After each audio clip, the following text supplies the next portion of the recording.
comment déceler lorsque ton mari pervers, narcissique, commence déjà à montrer des signes qu'il ne t'aime plus vraiment comme avant.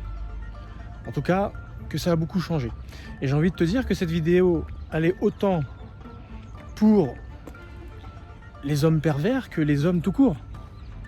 Parce que si jamais c'est des choses que tu vis dans ton couple sans pour autant que ton mari soit un pervers narcissique, ça prouve qu'en tant que femme, tu es nettement moins aimée que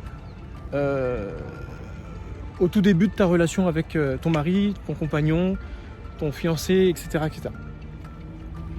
Avant de te donner ces signes, j'ai pour habitude, à chaque fois, on va commencer par le cadre sécuritaire.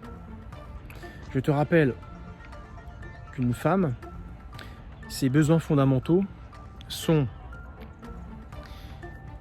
ce besoin d'être en sécurité. Derrière le mot sécurité se cache beaucoup de déclinaisons. Sécurité affective, émotionnelle, physique. Elle a besoin de se sentir physiquement en sécurité, derrière les épaules de son mari, ou du rôle qu'un homme est censé avoir vis-à-vis de la gente féminine. Protecteur, avenant, sécurisant. Voilà, la femme elle a besoin de ça, c'est pas forcément garde du corps sur le plan physique, parce qu'il y a tous les gabarits, mais c'est que tu as affaire en face de toi à quelqu'un qui va pas lâcher l'affaire.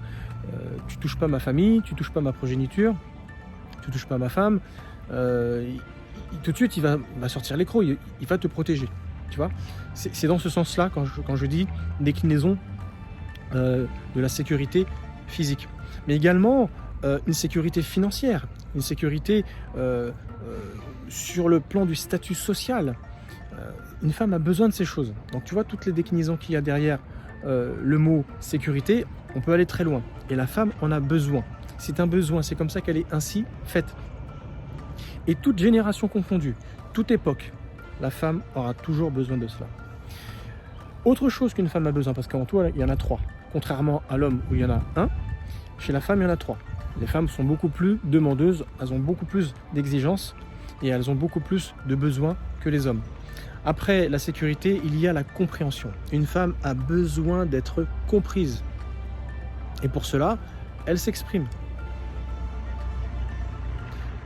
Troisième et dernière chose, la femme a besoin d'être mise à l'honneur.